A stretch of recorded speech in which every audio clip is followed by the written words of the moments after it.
Χαίρετε κυρίες και κύριοι. Βαίνουμε προς την κορύφωση της προεκλογικής διαδικασίας, καθώς ανακοινώθηκαν και επισήμως στα ψηφοδέλτια. Στο πλαίσιο αυτό, είχαμε και την εκδήλωση παρουσίασης του ψηφοδελτίου του ΣΥΡΙΖΑ Προοδευτική Συμμαχία στην Σαντορίνη.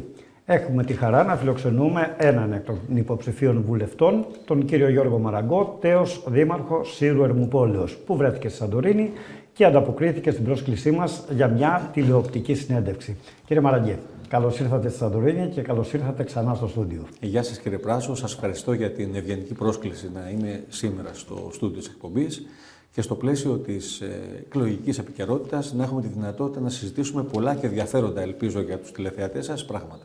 Στο πλαίσιο λοιπόν αυτού του τελευταίου τμήματος του δρόμου προς τις εκλογές, κατά την εκτίμηση που έχετε όλο αυτό το διάστημα, πιστεύετε ότι οι πολίτες έχουν αποσαφηνίσει πλέον τα κριτήρια και τους λόγους που τους οθούν στο να πάρουν την απόφαση για το αν θα ψηφίσουν το ένα ή το άλλο κόμμα? Είμαι απολύτως πεπισμένος ότι οι πολίτες και των κυκλάδων αλλά και της χώρας έχουν αποσαφηνίσει πλήρως στο μυαλό τους ποιο είναι το δίλημμα και το διακύβευμα των εκλογών, το οποίο δεν έχει να κάνει βέβαια με κάποιο σλόγγαν το οποίο χρησιμοποιεί κάποιο κόμμα, ή ο ΣΥΡΙΖΑ, η Προοδευτική Συμμαχία, η Νέα Δημοκρατία, το ΠΑΣΟΚ ή οποιοδήποτε κόμμα. Έχει να κάνει με την δύσκολη οικονομική πραγματικότητα την οποία βιώνουν οι πολίτες στη χώρα μας.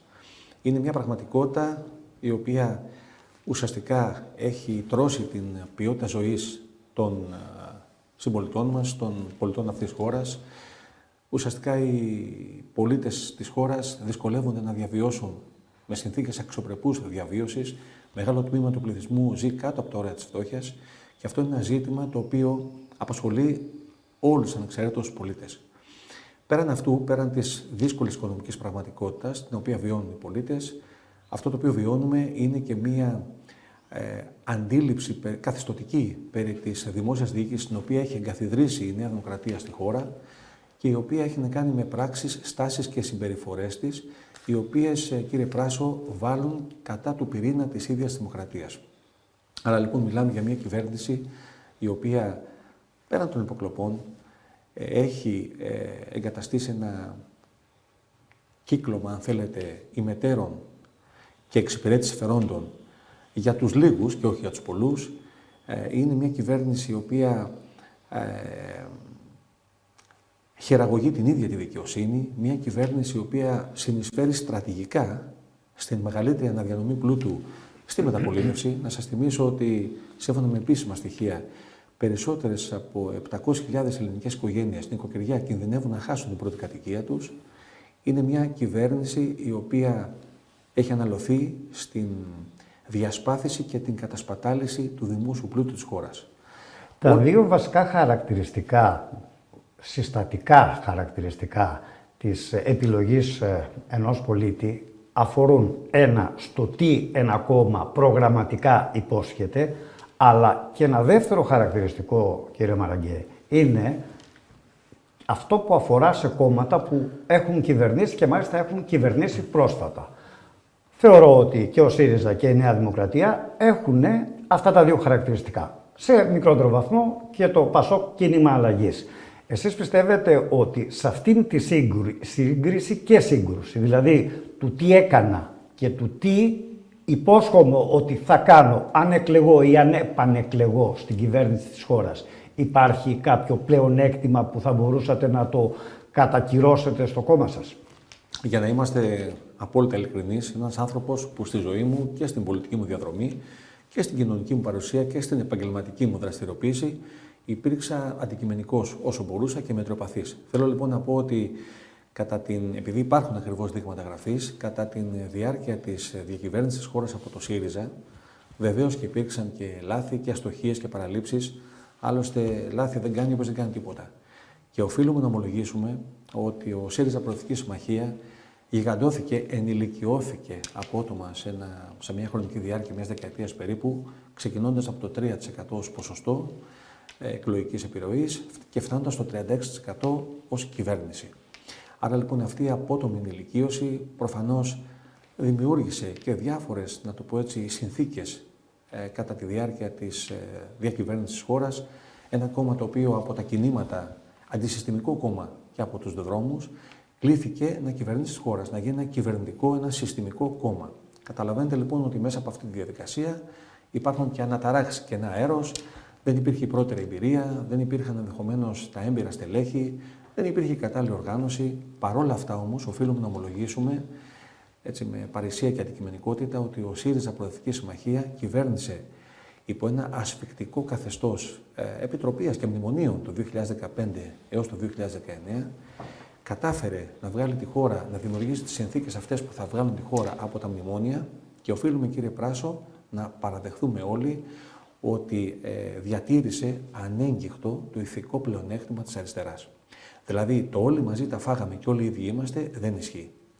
Άρα λοιπόν κλήθηκε σε μια δύσκολη περίοδο για τη χώρα να βγάλει τα κάστανα τη φωτιά, αναγκάστηκε μέσα από αυτή την ορίμανση και τις συνθήκες να προχωρήσει στην αναθεώρηση αρκετών πραγμάτων, τα οποία βέβαια είναι και δηλωτικά της ορίμανσης αυτού του κόμματος, του πολιτικού φορέα, και νομίζω ότι σήμερα περισσότερο από ποτέ έχει την εμπειρία, έχει την ωριμότητα, έχει και την ικανότητα και δικαιούται ιστορικά να του δοθεί ευκαιρία για πρώτη φορά να διακυβερνήσει τη χώρα εκτός μνημονίων, ώστε να μπορέσει να ξεδιπλώσει το πρόγραμμά του, το οποίο είναι ένα πρόγραμμα κοστολογημένο, ένα πρόγραμμα το οποίο έχει στον πυρήνα του τον άνθρωπο και είναι ένα πρόγραμμα το οποίο θα δώσει τη δυνατότητα να επανέλθει η ελπίδα και η αισιοδοξία στη χώρα μας, στους πολίτες και για το παρόν και για το μέλλον.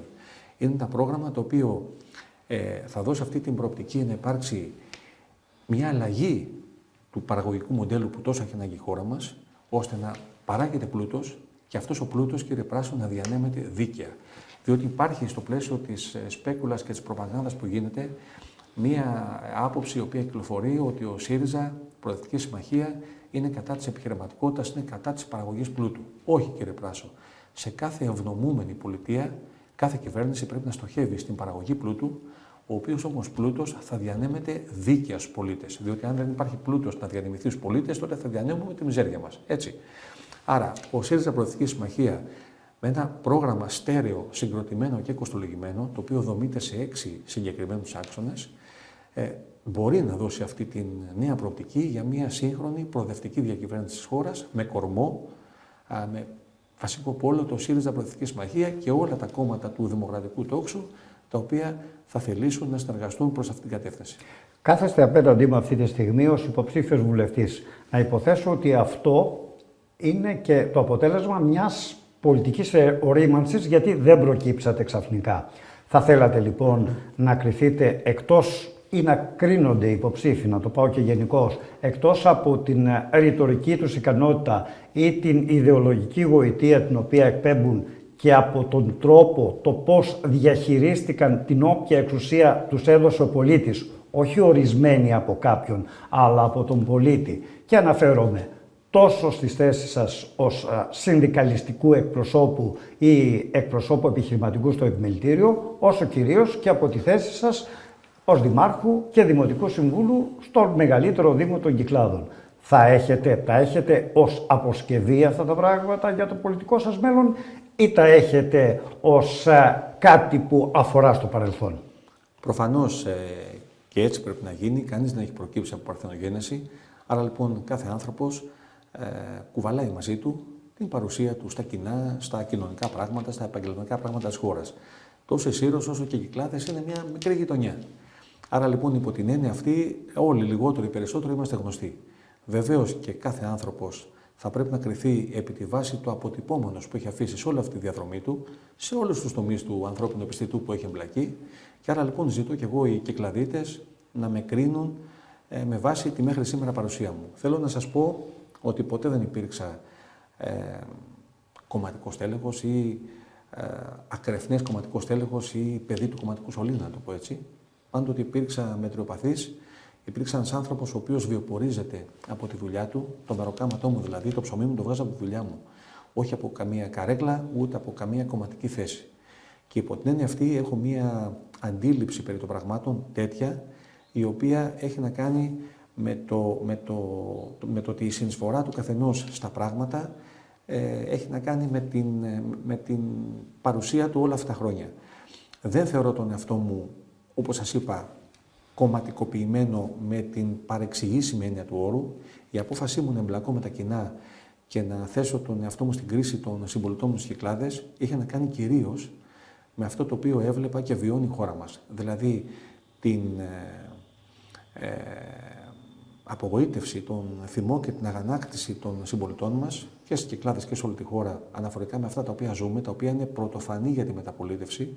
Όπως σας είπα, δεν μπαίνει μόνο το ζήτημα της καθεστωτικής αντίληψης περί των πραγμάτων από την διακυβέρνηση της χώρας, από την Νέα Δημοκρατία. Αυτό για πολλοί κόσμο είναι πολύ σημαντικό, αλλά για τον περισσότερο κόσμο το σημαντικότερο είναι ότι έχει χάσει την ελπίδα του, διαβεί πάρα πολύ δύσκολα, τα φέρνει δύσκολα πέρα. Και άρα λοιπόν όλοι μας, στο βαθμό και στο μέτρο που μας αναλογεί, πρέπει να βάλουμε ένα λιθαράκι ώστε να αλλάξει αυτή η κατάσταση, να ανατάξουμε την οικονομία και την πραγματικότητα την οποία βιώνουν οι πολίτες στη χώρα μας. Εγώ, κύριε Πράσο, είχα αποφασίσει συνειδητά μετά την παρουσία μου στην αυτοδιοίκηση, στα δημοτικά πράγματα του Δήμου Σιδηρομούπολης, να καθίσω στη δουλειά μου, να ασχοληθώ με την επαγγελματική μου δραστηριότητα, με την οικογένειά μου, με την προσωπική μου ζωή. Και πραγματικά σας λέω, δεν είχα ούτε στην άκρη του μυαλού μου την πρόθεση να επανακάμψω στην πολιτική σε μια άλλη βαθμίδα. Όμως, αυτή η αναγκαιότητα, την οποία όλοι μας βιώνουμε και διαπιστώνουμε ως πολίτες αυτής της χώρας, με έκανε να αναθεωρήσω. Ανταποκρίθηκα στο κάλεσμα του Προέδρου του ΣΥΡΙΖΑ Προοδευτική Συμμαχία, του Αλέξη Τσίπρα, και τόσο ο ίδιος όσο και χιλιάδες άλλοι συμπολίτες μας από άκρη σ' άκρη σε όλη τη χώρα συστρατευτήκαμε στην πρώτη γραμμή ώστε να μπορέσουμε να παλέψουμε για να επανέλθει η ελπίδα, η αισιοδοξία και η κανονικότητα στη χώρα μας. Πιστεύω λοιπόν και εγώ ότι και μαζί με τους συνυποψηφίους βουλευτές μου και στις Κυκλάδες και σε όλη τη χώρα, όπου εδώ οφείλω να επισημάνω ότι τα ψηφοδέλτια του ΣΥΡΙΖΑ Προοδευτική Συμμαχία, ανεξαιρέτως σε όλες τις περιοχές της χώρας, είναι ανανεωμένα. Ανανεωμένα με ανθρώπους από διάφορους τομείς του ανθρώπινου επιστητού, από τις τέχνες, την επιχειρηματικότητα, την κοινωνία, την αυτοδιοίκηση, την εργασία. Ανθρώπους οι οποίοι συμμεριζόμαστε κοινές αξίες και αρχές με βάση το ιδεολογικό αλλά και το πραγματικό πρόγραμμα του ΣΥΡΙΖΑ Προοδευτική Συμμαχία.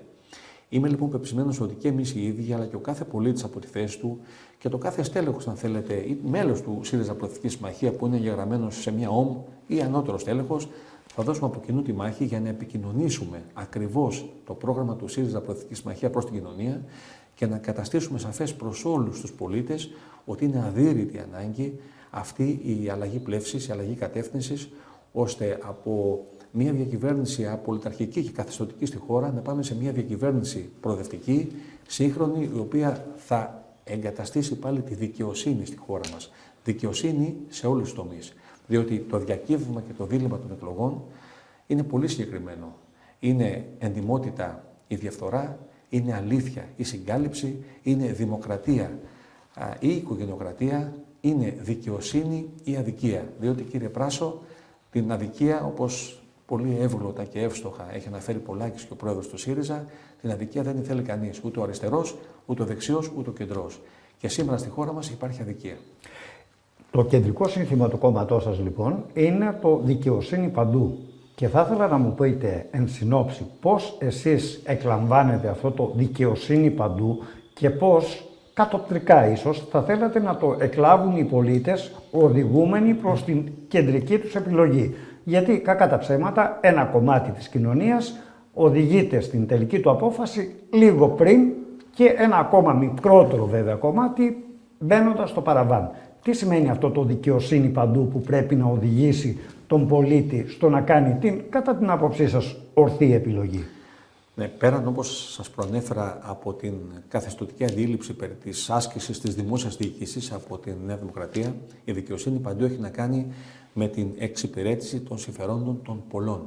Σήμερα λοιπόν τα συμφέροντα που εξυπηρετούνται είναι τα συμφέροντα των λίγων, των ημετέρων, αυτών οι οποίοι έχουν πρόσφυση και πρόσβαση στο δημόσιο πλούτο.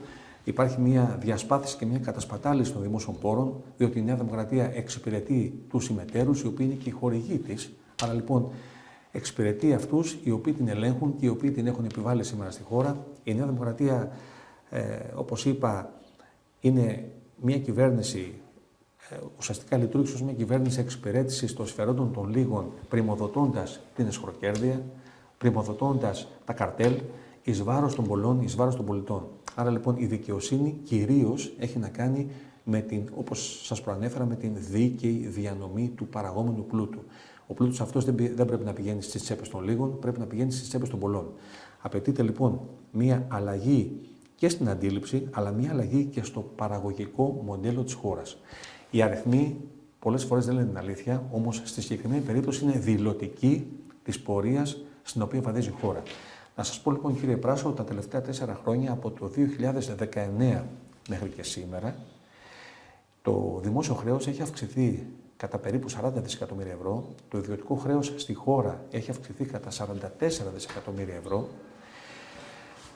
το έλλειμμα ισοζυγίου τρεχουσών συναλλαγών, το οποίο είναι δηλωτικό του πώς κινείται η οικονομία της χώρας, έχει 10πλασιαστεί. Αυτό σημαίνει δηλαδή ότι η εκροή συναλλάγματος είναι πολύ μεγαλύτερη από την εισρωή συναλλάγματος. Και τέλος, να σας πω ότι τα κόκκινα δάνεια έχουν προσεγγίσει με στοιχεία πριν από περίπου μια εβδομάδα περίπου τα 115 δισεκατομμύρια ευρώ. Αυτό, αν μη τι άλλο, τι υποδηλώνει? Ένα λάθος μείγμα οικονομικής πολιτικής.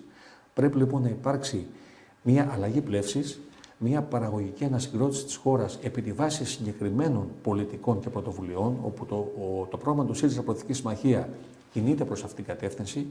Έχει στον πυρήνα τον άνθρωπο, έχει στον πυρήνα τον επιχειρηματία, έχει στον πυρήνα του τον εργαζόμενο. Και άρα λοιπόν πιστεύω ότι η εφαρμογή αυτών των πολιτικών, οι οποίες εντάσσονται στο πρόγραμμα του ΣΥΡΙΖΑ Προοδευτική Συμμαχία, είναι αυτές οι οποίες θα επαναφέρουν τη δικαιοσύνη παντού, τη δικαιοσύνη στην οικονομία, τη δικαιοσύνη στην κοινωνία, τη δικαιοσύνη στον πολιτισμό, στις τέχνες, στην ανάπτυξη και τη δικαιοσύνη, κύριε Πράσο, ακόμα και στην ίδια τη δικαιοσύνη, η οποία πρωτοφανώς τα τελευταία χρόνια χειραγωγείται με έναν τρόπο ο οποίος δεν έχει προηγούμενο. Θλίβομαι και μπορεί να ακουστεί ακραία αυτή η έκφραση, να μας αποκαλούν πάρα πολύ, ακόμα και στο εξωτερικό, Κολομβία των Βαλκανίων. Δυστυχώς η χώρα μας τα τελευταία χρόνια δεν έχει καμία σχέση με μια ευνομούμενη δημοκρατική χώρα του δυτικού κόσμου. Αυτό λοιπόν πρέπει να το επαναφέρουμε το ταχύτερο δυνατό. Να μείνουμε λίγο σε αυτό. Η φράση του ιστορικού ηγέτη της Ιταλικής Αριστεράς, που έχει μείνει βέβαια, ήταν η φράση ηθικό πλεονέκτημα. Θέλω να μου πείτε, το ηθικό πλεονέκτημα και σε κεντρικό πολιτικό επίπεδο και σε ό,τι αφορά στους συμμετέχοντες στο πολιτικό γίγνεσθε και στην προκειμένη περίπτωση στους υποψηφίους βουλευτές, τι σημασία έχει ή πρέπει να έχει στο κριτηριακό σύστημα των πολιτών? Πρέπει να έχει πάρα πολύ μεγάλη σημασία, διότι οποιοδήποτε ασχολείται με το δημόσιο βίο και με τα κοινά, σε οποιαδήποτε βαθμίδα της πολιτικής, είτε μιλάμε για αυτοδιοίκηση πρώτου ή δεύτερου βαθμού, είτε μιλάμε για κεντρικό πολιτικό επίπεδο, πρέπει να χαρακτηρίζεται από την ακεραιότητα και την εντιμότητα. Αυτά λοιπόν είναι στοιχεία τα οποία δυστυχώς σε ένα πολύ μεγάλο ποσοστό πολιτευτές ή πολιτικοί της Νέας Δημοκρατίας τα έχουν απολέσει με τις πράξεις, με τις στάσεις, με τις περιφορές τους. Δεν θέλω να αναλωθούμε σε μια ονοματολογία τώρα, διότι θα μιλάμε πολλή ώρα και θα φάμε μεγάλο μέρος της συνέντευξης. Είναι λοιπόν σαφές και ο κόσμος το έχει καταλάβει ότι οι λεγόμενες γαλάζιες ακρίδες και τα golden boys επιβουλεύονται το δημόσιο πλούτο και τον έχουν κατασπαταλήσει, με αποτέλεσμα σήμερα, εάν συνεχίσουμε σε αυτή την γραμμή πλεύσης, να είμαι πολύ απαισιόδοξος ότι δυστυχώς θα αναγκαστούμε να μπούμε σε νέο καθεστώς μνημονίων και επιτροπίας. Ο ΣΥΡΙΖΑ Προοδευτική Συμμαχία μπορεί, όπως προανέφερα, να έκανε σφάλματα και λάθη. Άλλωστε, οφείλεις να κάνεις αυτοκριτική σου, να οριμάζεις από τα σφάλματά σου και να μην τα επαναλαμβάνεις, να βελτιώνεις, να γίνεις καλύτερος. Παρ' όλα αυτά, το ηθικό πλεονέκτημα ποτέ δεν το απόλυσε. Δεν είμαστε, κύριε Πράσο, όλοι ίδιοι, δεν τα έχουμε φάει όλοι και αυτό νομίζω είναι ένα βασικό στοιχείο το οποίο ο κόσμος θα πρέπει να αξιολογήσει προσερχόμενος στις κάλπες. Όμως η εντιμότητα και ακεραιότητα, η οποία για τον ΣΥΡΙΖΑ Προοδευτική Συμμαχία είναι εκ των όνων κάνευ, δεν είναι το μόνο στοιχείο επιλογής εκ μέρους ενός ψηφοφόρου, ενός δημοκρατικού πολίτη. Το βασικό επίσης στοιχείο έχει να κάνει με την εξίσου σημαντικό στοιχείο, έχει να κάνει με την στρατηγική, με το σχεδιασμό, με το πρόγραμμα του ΣΥΡΙΖΑ Προοδευτική Συμμαχία, το οποίο έρχεται να κουμπίσει στις πραγματικές ανάγκες ενός πολίτη, οι οποίες σήμερα περισσότερο από ποτέ... Και με την αποδεικνυόμενη διαχειριστική επάρκεια. Ακριβώς. Η διαχειριστική επάρκεια. Που μέλει να αποδεικτεί με βάση παράδειγμα του παρελθόντος ή με βάση την αυτοαξιολόγηση. Ακριβώς. Θέλω λοιπόν να πω ότι εγώ τουλάχιστον αξιακά, αν θέλετε, και ηθικά ως άνθρωπος, πάντοτε και ως πολιτικός και ως επιχειρηματίας, πάντοτε έδινε ιδιαίτερη βαρύτητα στην αυτοκριτική. Πρέπει πρώτα να κρίνεις τον εαυτό σου και μετά όλους τους υπολείπους. Και να σας πω και κάτι. Εάν κρίνεις αυστηρά τον εαυτό σου, είσαι πάντοτε στην κριτική σου γενναιόδωρος απέναντι στους άλλους. Άρα λοιπόν ο ΣΥΡΙΖΑ Προοδευτική Συμμαχία, όπως αναφέραμε και προηγουμένως, είναι ένας πολιτικός φορέας, ένας πολιτικός σχηματισμός που έχει οριμάσει μέσα στα χρόνια και είναι έτοιμος περισσότερο από ποτέ και δικαιούται, κύριε Πράσο, να διακυβερνήσει εκ νέου τη χώρα για πρώτη φορά έξω από το καθεστώς της Επιτροπής και των Μνημονίων. Εάν στην διακυβέρνησή του ο ΣΥΡΙΖΑ Προοδευτική Συμμαχία δεν είχε αφήσει το 2019 το μαξιλαράκι, το περιβόητο των 37 δισεκατομμυρίων ευρώ, δεν ξέρω σήμερα πού θα βρισκόμασταν. Και δεν ξέρω με την εμφάνιση της πανδημίας και του κορονοϊού, εάν θα είχαμε τη δυνατότητα να ανταπεξέλθουμε έστω και στοιχειωδώς στις αυξημένες απαιτήσεις που δημιούργησε αυτή η νέα συνθήκη. Έτσι λοιπόν ο ΣΥΡΙΖΑ Προοδευτική Συμμαχία, το πιστεύω ακράδαντα, έχω την ισχυρή πεποίθηση ότι σοφότερος και οριμότερος από ποτέ και με επάρκεια στελεχών, διότι αξίζει να σημειωθεί ότι το ψηφοδέλτιο των Κυκλάδων, που αποτελεί σε μια μικροκλίμακα, μια μικρογραφία των ψηφοδελτίων σε όλη τη χώρα, είναι ανανεωμένο, κύριε Πράσο, κατά τα 5 έκτα. Άρα λοιπόν συνδυάζει την εμπειρία με την ορμή, με την τεχνοκρατική προσέγγιση, με την αποφασιστικότητα και νομίζω ότι ένα τέτοιο κράμα υποψηφίων σε όλη τη χώρα και στις Κυκλάδες μπορεί να δώσει πιστικές λύσεις και απαντήσεις στα προβλήματα τα οποία αντιμετωπίζουν οι πολίτες. Το δικαιοσύνη παντού λοιπόν μπορεί να ακούγεται ως ένα σύνθημα το οποίο είναι αποδεκτό από όλους, γιατί δεν νομίζω ότι υπάρχει κανένας πολίτης που να μην θέλει παντού δικαιοσύνη. Όμως διερωτώ με αν και σε αυτό χρειάζεται μια διαβάθμιση. Να σας πω ένα παράδειγμα. Ο συνάδελφός σας υποψήφιος στο βόρειο τομέα Αττικής παίρνει το αυτοκίνητό του και πηγαίνει από τη μία γειτονιά στην άλλη με τους εκατοντάδες χιλιάδες κατοίκους, πηγαίνει από τη μία γειτονιά, από τη μία συνοικία στην άλλη και μπορεί να πάει και σε 3-4 συνοικίες σε μια μέρα. Εσείς για να έρθετε στη Σαντορίνη χρειαστήκατε 2-3 μέρες.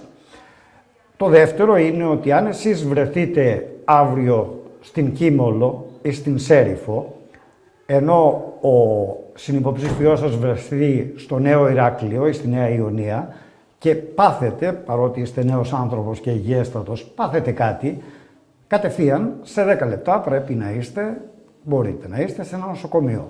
Από την Κίμολο θα πρέπει να περιμένετε είτε το ΕΚΑΒ, είτε τον μοναδικό γιατρό, είτε αν δεν υπάρχει αυτός ο μοναδικός γιατρός να μπείτε σε ένα καΐκι. Μήπως θα πρέπει να διαβαθμιστεί και αυτό το δικαιοσύνη παντού και στα πάντα. Δικαιοσύνη παντού λοιπόν και στην νησιωτικότητα και στην υγεία. Και να σας πω, κύριε Πράσο, επιτρέψτε μου την έκφραση, βουλωμένο γράμμα διαβάζετε, διότι κατά τη διάρκεια της παρουσίας μου εδώ στην Σαντορίνη αυτές τις 2 ημέρες υπέστη μια αλλεργία, ένα αλλεργικό σοκ. Δεν ξέρω από πού οφειλόταν, σε μια ταβέρνα που τρώγαμε και χρειάστηκε να διακομιστώ στο νοσοκομείο της Σαντορίνης. Μπορώ λοιπόν να πω ότι και να μείνω εκεί για να μου χορηγηθεί ενδοφλέβεια κορτιζόνη. Μπορώ λοιπόν να πω ότι η αντιμετώπιση του περιστατικού από το ιατρικό και το νοσηλευτικό προσωπικό ήταν εξαιρετική. Οι άνθρωποι υπερβάλλουν εαυτόν και τους αξίζουν συγχαρητήρια. Και τους αξίζουν συγχαρητήρια περισσότερο διότι έχουν να αντιμετωπίσουν αντίξωες συνθήκες, έχουν να αντιμετωπίσουν μια πραγματικότητα η οποία σχετίζεται με τη διάλυση του εθνικού συστήματος υγείας, με την απαξίωση των δομών υγείας, με την υποστελέχωση, με την έλλειψη ιατροτεχνολογικού εξοπλισμού και ευτυχώς αυτό το οποίο διασώζει κάπως την κατάσταση και τα προσχήματα είναι το φιλότιμό τους. Αυτό όμως δεν αρκεί. Όταν λοιπόν μιλάμε για νησιωτικότητα, η νησιωτικότητα δεν είναι μια έννοια αόριστη, είναι μια έννοια η οποία έχει περιεχόμενο. Και για να σταματήσει η νησιωτικότητα όπως αντιμετωπιζόταν μέχρι σήμερα από την κυβέρνηση της Νέας Δημοκρατίας να αποτελεί γράμμα κενό περιεχομένου, απαιτούνται συγκεκριμένες και στοχευμένες πολιτικές. Να θυμίσω λοιπόν, για να μην λέμε λόγια και θεωρίες και ευχολόγια, ότι η κυβέρνηση του ΣΥΡΙΖΑ την τετραετία 2015-2019 είχε εφαρμόσει συγκεκριμένες και πολύ, έτσι θα έλεγα, αποτελεσματικές πολιτικές, δεν επαρκούσαν βέβαια, όμως ήταν ένα στέρεο βήμα προς την κατεύθυνση της ενίσχυσης της νησιωτικότητας. Να θυμίσω ότι την πρωτοβουλία, την εμβληματική για το μεταφορικό ισοδύναμο του συγχωρεμένου του Νεκτάριου Σαντορινιού, μια πρωτοβουλία η οποία τόσο στην σύλληψη όσο και στον σχεδιασμό και στην υλοποίηση ήταν δική του αλλά και της κυβέρνησης του ΣΥΡΙΖΑ.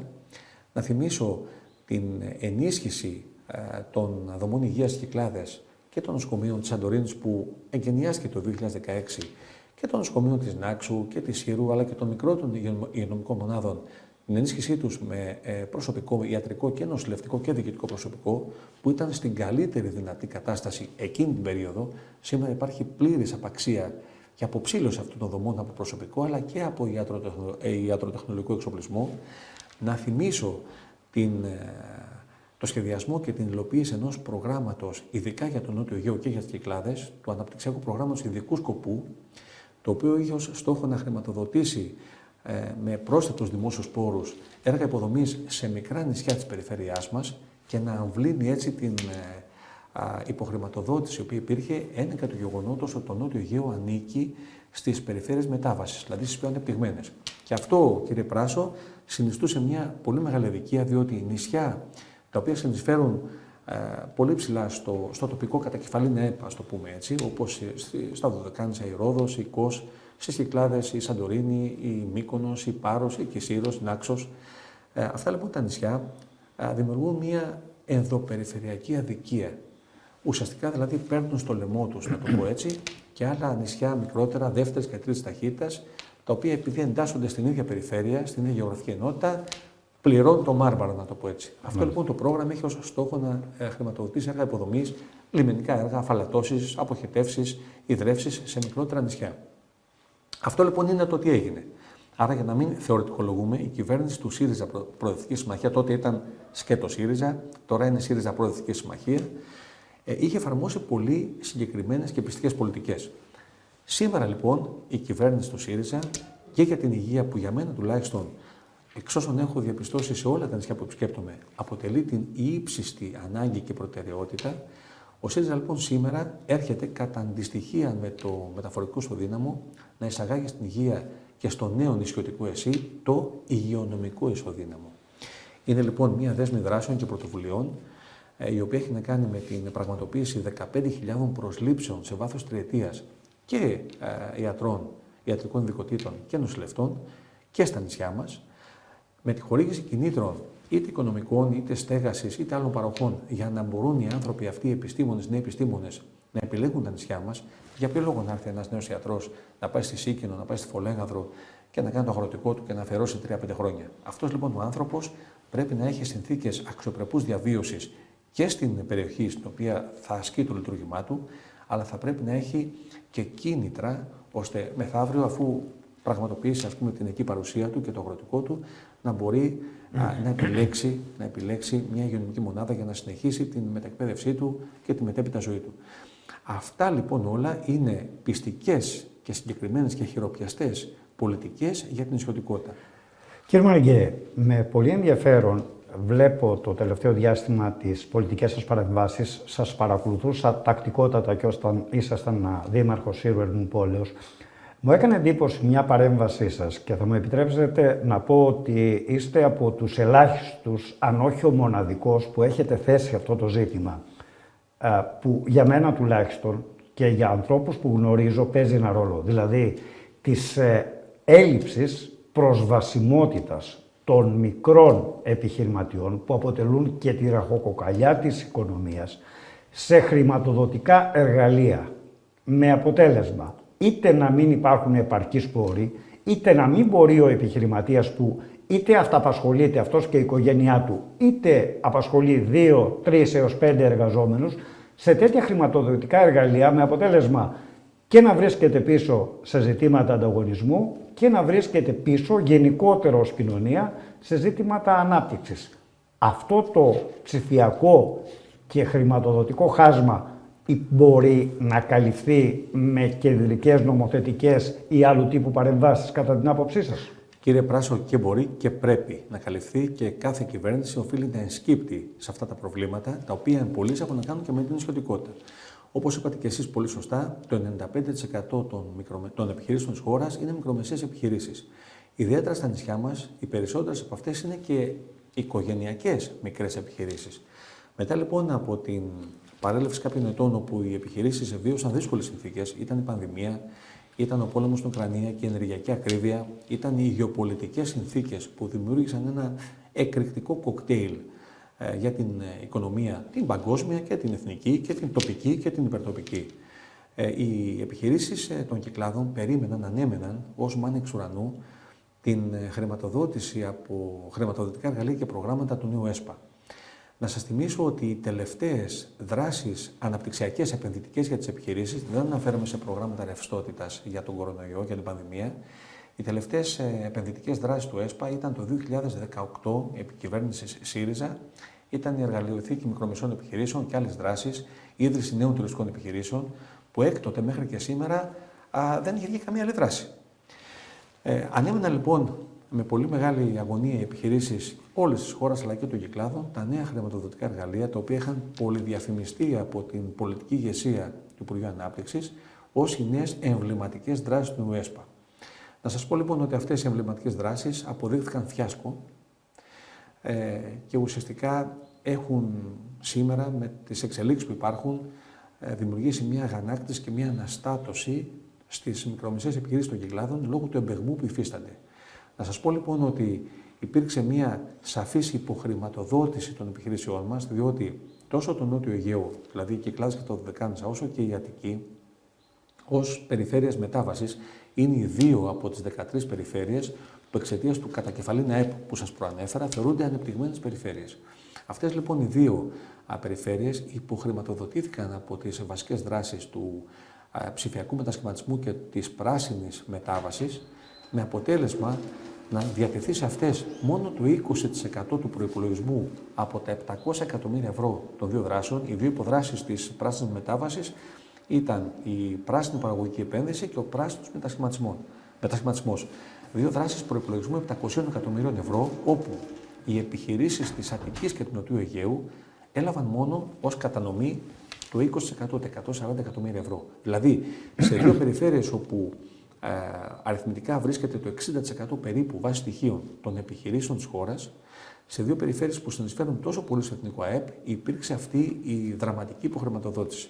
Με αποτέλεσμα, 15-20 μέρες περίπου μετά την ενεργοποίηση του πληροφοριακού συστήματος για την υποδοχή των αιτήσεων, να κλείσει το πληροφοριακό σύστημα για τις επιχειρήσεις αυτών των δύο περιφερειών.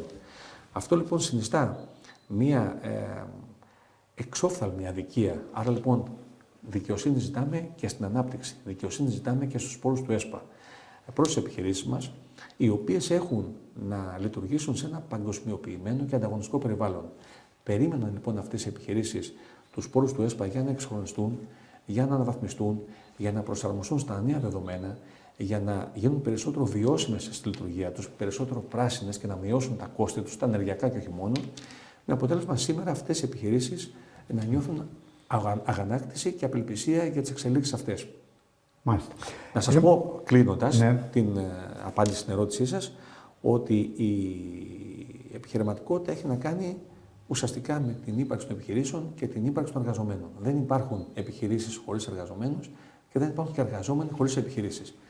Άρα λοιπόν, ο ΣΥΡΙΖΑ Προοδευτική Συμμαχία έχει ένα πρόγραμμα το οποίο επί τη βάση αλλαγής, όπως σας προανέφερα, του παραγωγικού μοντέλου, στοχεύει στην ενίσχυση των επιχειρήσεων και παράλληλα, για να μην θεωρηθεί ότι ο ΣΥΡΙΖΑ Προοδευτική Συμμαχία ενδιαφέρεται μόνο για τις επιχειρήσεις, σας είπα, η έννοια της επιχείρησης και του εργαζομένου, οι δύο έννοιες είναι άρρηκτα συνδεδεμένες. Είναι συνυφασμένες απόλυτα και έχουν να κάνουν με το μοντέλο το οικονομικό και το παραγωγικό της χώρας μας.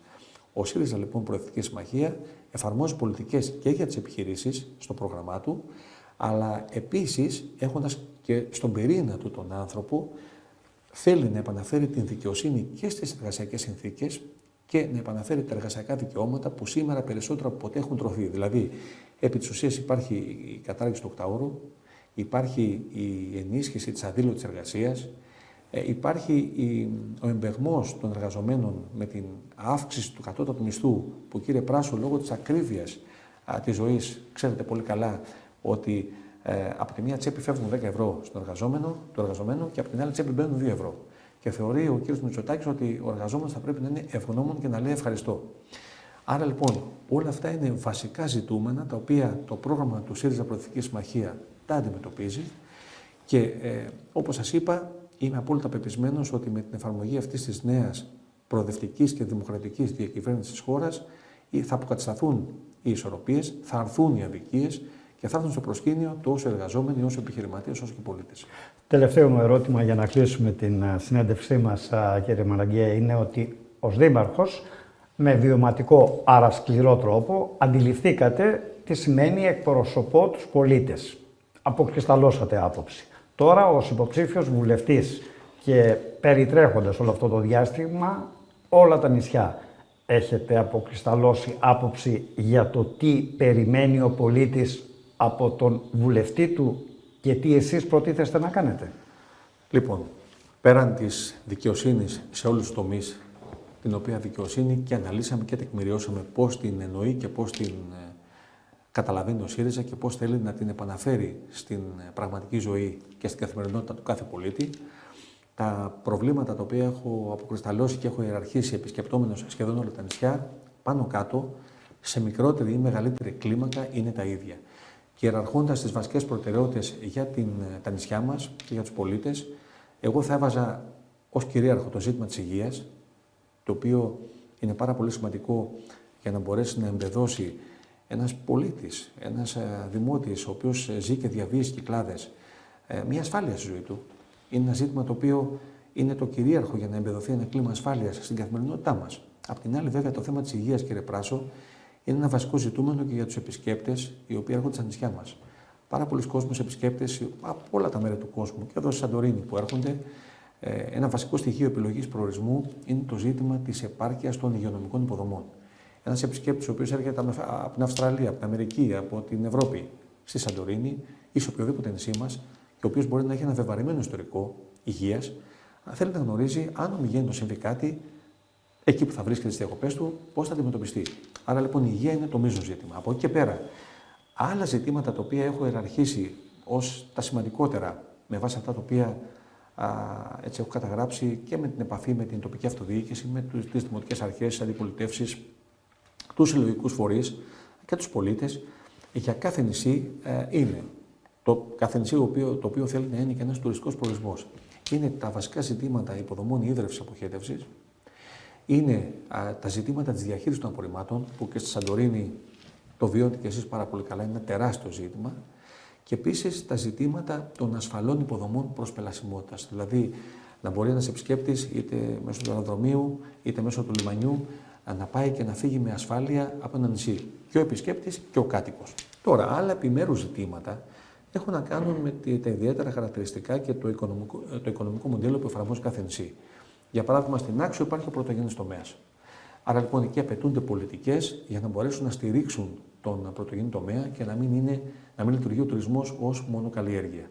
Η Σύρος, για παράδειγμα, έχει ένα άλλο παραγωγικό μοντέλο, έχει δημοσίους υπαλλήλους, έχει το ναυπηγείο, το οποίο συνεισφέρει πάρα πολύ και στην εθνική στρατηγική για την ανάταξη του ναυπηγοεπισκευαστικού κλάδου. Άρα λοιπόν εκεί απαιτούνται και άλλες πολιτικές. Άρα απαιτούνται οριζόντιες πολιτικές για τα νησιά μας, αλλά απαιτούνται και κάθετες πολιτικές με βάση τα χαρακτηριστικά και το μοντέλο οικονομικής ανάπτυξης του κάθε νησιού. Εγώ λοιπόν θέλω να διαβεβαιώσω και εσάς αλλά και τους συμπολίτες μας και στη Σαντορίνη και στα υπόλοιπα νησιά, ότι ως ένας άνθρωπος και μέσα από την κοινωνία και μέσα από την αυτοδιοίκηση αλλά και μέσα από την επιχειρηματικότητα, είμαι και διατεθειμένος και αποφασισμένος να συνεισφέρω σε αυτό που αναλογεί, να βάλω κι εγώ ένα λιθαράκι, ώστε αφενός η καθημερινότητα των συμπολιτών μου να γίνει καλύτερη και αφετέρου να μπορέσουμε να εμπεδώσουμε όλοι ένα κλίμα ελπίδας και αισιοδοξίας και προοπτικής για το αύριο τόσο των παιδιών μας όσο και το δικό μας.